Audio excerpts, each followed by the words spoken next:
Absolutely delighted to announce the Chief Executive of the Port Adelaide Football Club that is going to start off the next 150 years of this football club as Matthew Richardson.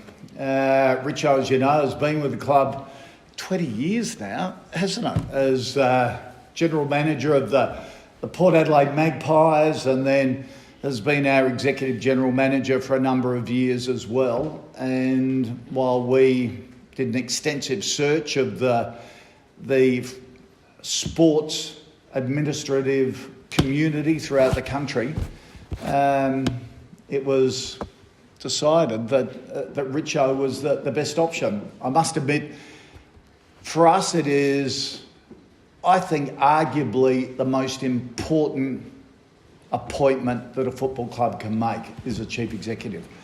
And hand on heart, I didn't want to be accused of making the easy decision.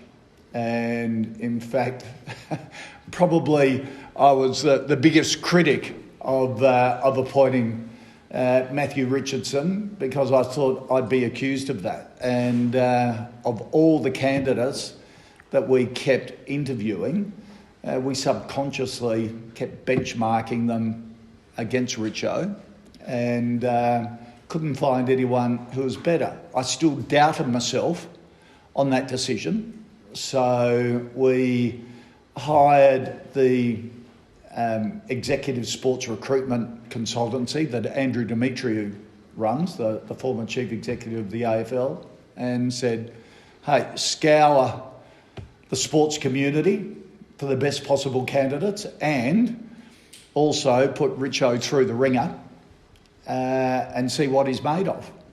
And the report back from BDK was that, hey, we've got a winner here within the Port Adelaide Football Club. And I think that's a great credit also to our outgoing Chief Executive, Keith Thomas.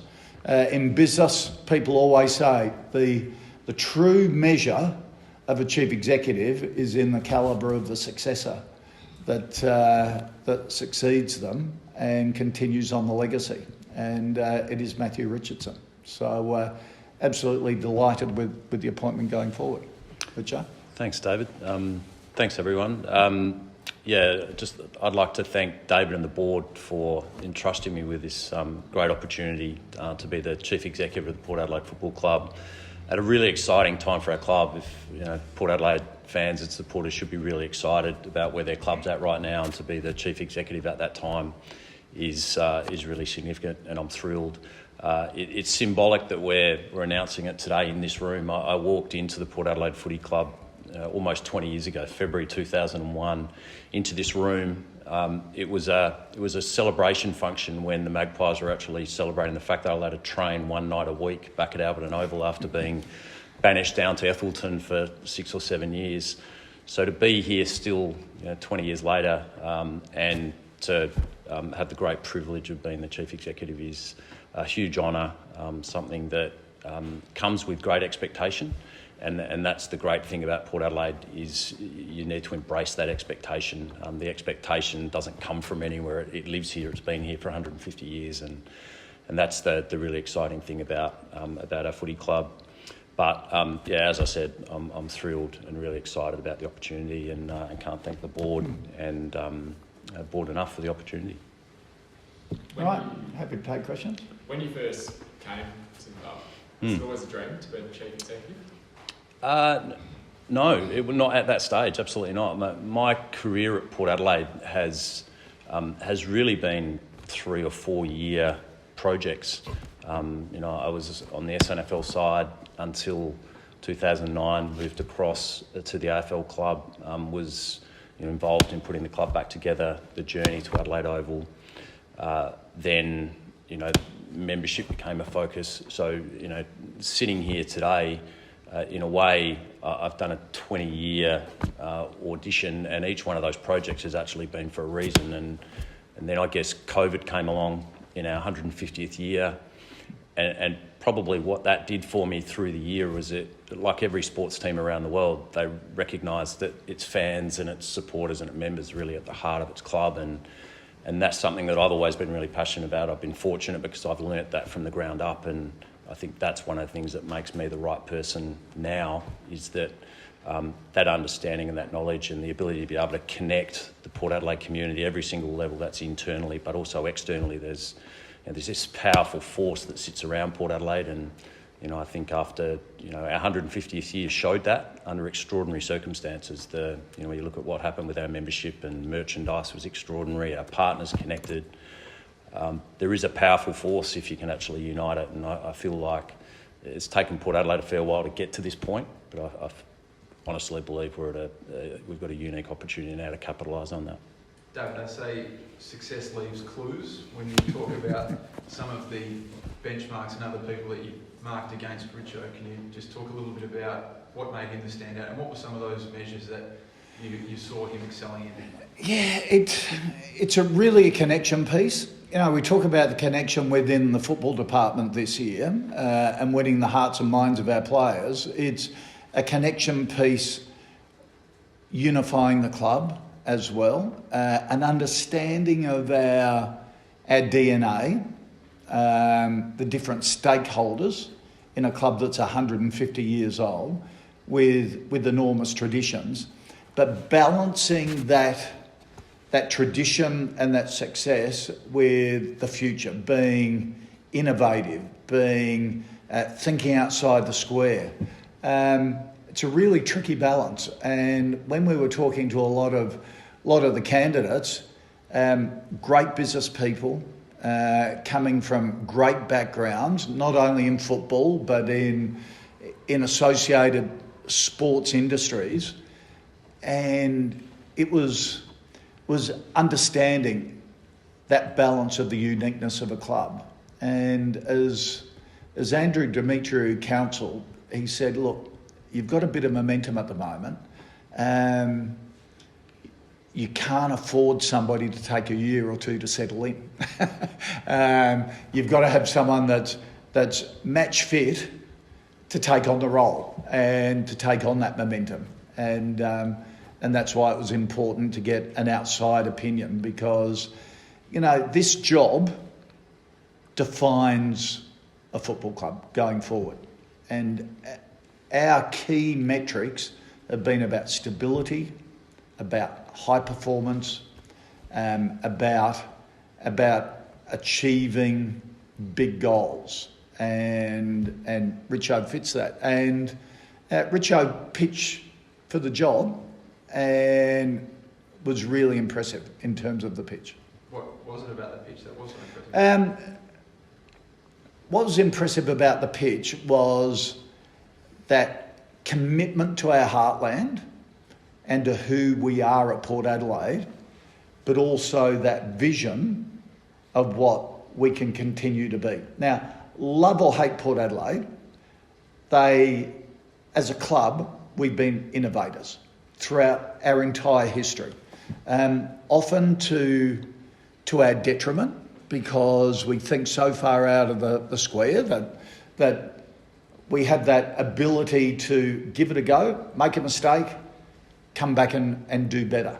And we've got to be faithful to that tradition. We admire and respect our past, and we're anchored in it, but we've got to build that and build that sense of innovation into the future, because as COVID has proved, you've got to be nimble, you've got to be flexible, you've got to change, you've got to take advantage of opportunities. And that's what impressed us about Richo, that balance between respecting the past and, as we often say, being bold about the future. Richo, it's the first couple of orders of business then, now that you probably take a day or two to get your feet under the desk, but then what's top of the agenda? Yeah, look, if you think about this year, you go back to, we had our 150 Gala event in February, then played our first round and the world changed. The reality is our football club, as well as the rest of the world, obviously, has changed significantly since that moment. So I don't think there's a first order of business. It's, as David said, I feel like we've got fantastic momentum as a footy club at the moment, and we've just got to continue that momentum into next year. And, I think our football program, led by Chris and Ken, they've done a fantastic job through the year. Fell short, obviously, in that heartbreaking preliminary final. But that gives us a really fantastic platform going into what should be a really exciting next few years. Our members, our partners, connected like never before. Got to take that to a new level as well and bring them on that journey. And as David said, the ability to be able to connect the whole Port Adelaide community over this next few years is going to be critical. And I think it's one of the things that COVID that has done is it's allowed us to really sharpen our focus on what's absolutely most important here at Port Adelaide. And it's a pretty simple formula.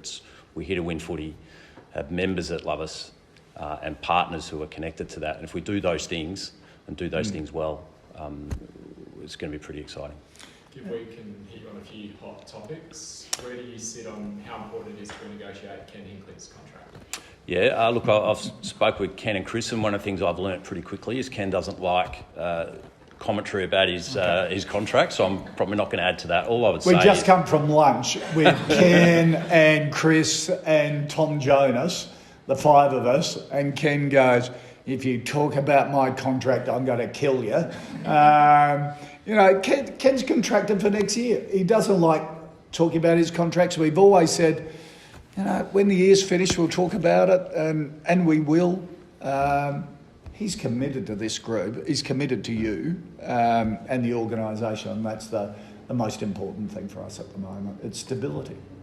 We heard you say, David, on that a longer term was a preference. Did you have any sort of insight into, as Chris Davies said, I'm not sure what David's definition of longer term is. Have there been any insight into that? Look, no, Ken and I are going to sit down, not at a lunch with the five of us, but with CD and myself, and we'll talk about it. Ken's in a great space at the moment. He really believes in this playing group. This playing group believes in him. As Gary Lyon was saying, Ken's got the hearts of the playing group. He's got our hearts as well. There's no doubt about that. And for us, it's really a business as usual, and Ken understands that, and that's important. Sort of the key, I think, to organisations like ours is stability and people being on the same page, and Ken's on the same page as us. How confident are you that the Magpies can return to the SANFL next year? Yeah, really confident. I think, obviously we're planning that. We've been part of the SANFL we're a foundation club of the SANFL. It's really important to us. I know it's important to the football program when you look at the challenges that the players that weren't able to play in the AFL this year had to encounter. But clearly there are still some issues that need to be worked through in terms of what does it mean, COVID restrictions next year around AFL teams and those types of things. But those things will all be worked through in time. We're really confident that we'll be in the SANFL again next year and for many years to come. It's really, really important for us. It's part of our DNA. And yes, the VFL's expanded to 22, 28 teams. Our absolutely first preference is to play in the SANFL, but we also want to be treated with respect as an AFL, as an SANFL rather, foundation club.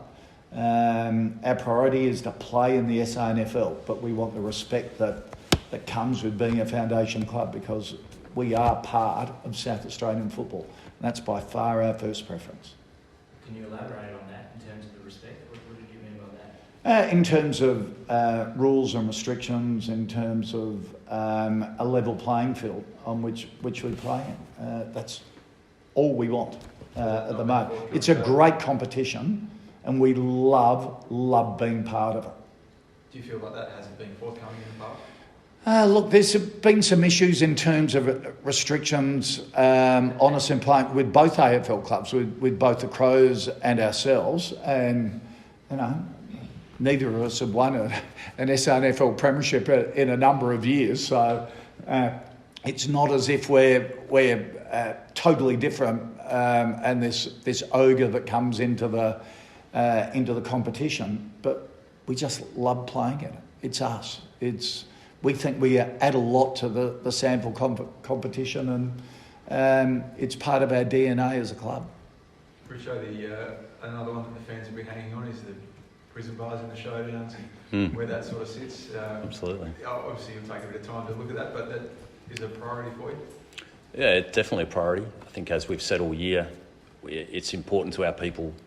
And again, COVID has taught everyone that the connection with our fans and our supporters, anything that we can do to strengthen that connection only can strengthen the game. So I think, as we all understand, the AFL have had some major challenges this year. We've been respectful of that, and we'll be picking up that conversation, I'm sure, in the coming weeks, and we'll do that in the right way. And as we've said all along, it's important, and I think what we're asking for is really reasonable. Can you just share just a few thoughts on replacing Keith? Is probably the wrong term, but just how big a shoes are they to fill, given he came in when the club was struggling, and the turnaround's been remarkable. Just a few thoughts on what it means to step into those shoes. I've got enormous shoes to fill.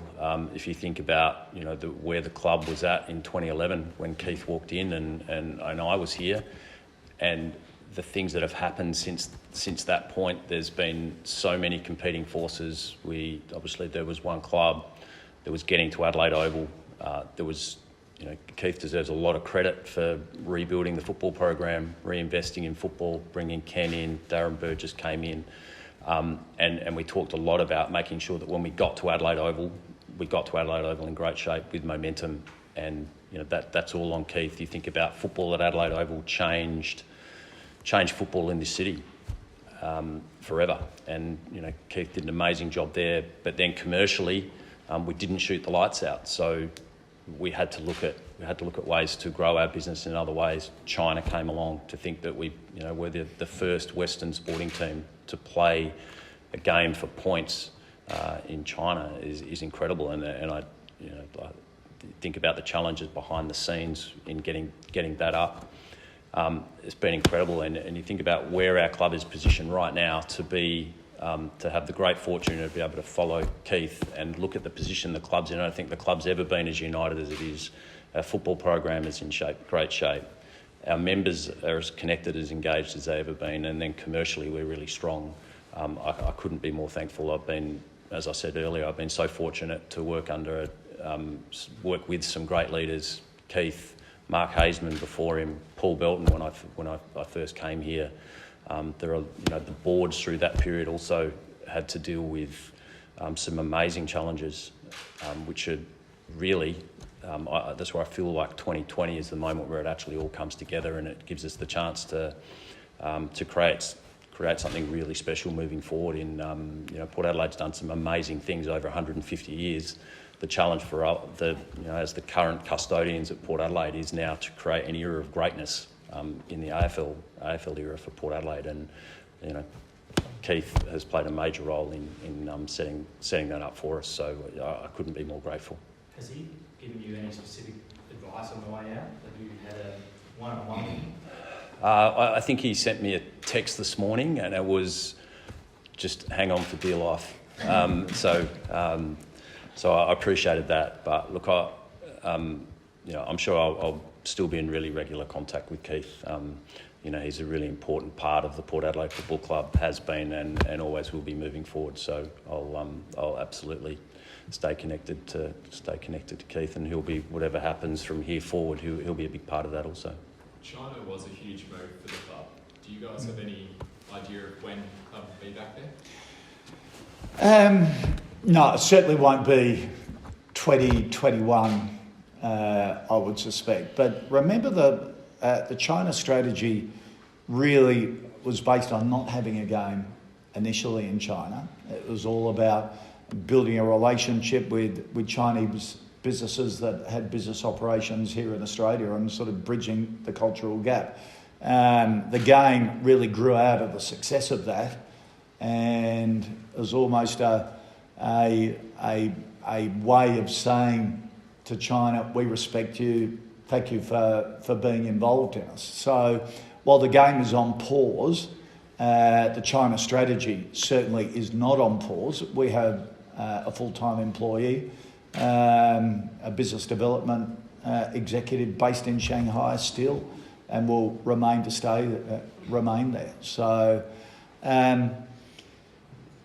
the business of football to provide funding and for football resources is all about building different revenue streams. And when you're in an industry, I'm putting my geeky business hat on here. It is building revenue streams that aren't tied to football to sort of smooth out the model, if you like. And some clubs have lots of poker machines. We have a couple, but we don't think that's the right thing to do. Our China strategy is a way of building financial resources in the club that ensure your football department is fully funded each and every year. And that's the basis of it. David, in 2014 you made a prelim and you're a kick away from a grand final, and Keith got a 2 out of 5 or a 2.5. I can't remember that. He said that last night. I thought, geez, I'm a harsh bastard. I can't remember doing that. Yeah. What does Richard need just to get maybe a 3? No. Well, look, it's a really good question, Theo, because I was a bit shocked with that. I thought, God, I must have had a bad day if I actually did that. I can't recall it. But look, as Ken was saying at the BNF last night, that we're here to win a premiership. Yes, we're absolutely gutted because we didn't win that preliminary. We're a kick away from it. It hurt watching the grand final because we're only human. You can only think, I reckon we could have won that, but that's a pipe dream. We are here to win a premiership, and we think we're closer to it than we were this time last year. 10th to 3rd, minor premiers for the whole year. We've got a group that's connected. We've got a coaching group that is zinging at the moment. We're really confident. It is about staying the course, both on-field and off-field. Stability for an organisation like ours is really the key, and that's what we're doing at the moment. Richard, can I just ask about the reduction in the soft cap? How do you find that? 30% from 9 down to 6. How's that going to affect how you shape your growth? I know a lot of the guys are already locked in, but is that going to provide any challenges for you? Or as my colleague Chris Davies often refers, I tend to stay in my lane with that stuff up until now. But we've got one of the best football bosses in the AFL in Chris, and further to that, we've got a group who are committed to each other and committed to the football club. So undoubtedly, there have been some really tough decisions that have had to be made in the football department, but also across the whole club with the reductions that have happened. I'm really confident that in Chris and the team there that they'll be able to do what they need to do to work within the soft cap. But there's no doubt that it has presented some challenges. But critically, we've got a group that we believe in, and we should be able to keep that group together. Chris also said Vossi's not contracted for next year. If he did have interest in the North Melbourne job, is it a fair representation that he'd go with the club's support if he chose to pursue that? Yeah, look, I personally haven't had a conversation at all, but I think absolutely. Vossi's been fantastic for our football club. I've heard Ken talk openly that if there's a senior job there, Vossi's absolutely ready. Would we love to keep him? Absolutely, we would if there isn't a senior job come up for him. Yeah, but it's like, we really wish Damien Hardwick all the success that he's had as the coach of Richmond, winning a flag with Port Adelaide. We're very happy to provide coaches for the AFL system for their own success, and that's our way of helping with equalisation, I think, in the AFL. A couple there, Adam Kingsley as well. Yep, absolutely. And Monty, Schofield with us at the moment, Brendan Lade still in. That was an amazing group, wasn't it? That 2004 group. Something like Stewie Dew, of course. 80% of them are still in the industry as coaches. Time to win some for us rather than for everyone else, David, right? I'm on your page, Richard. Richard, what did you make of Matthew Richardson's tweets? The guys let me know about that this morning. I liked it. It was good, really good. It has come up before. It'll probably come up a little bit a little bit more now. I'm not sure if we've been able to get the deal done with the trade for pick 4, was it, back for Dusty? I'm not sure if he's come back on that, but yeah, it's a bit of fun.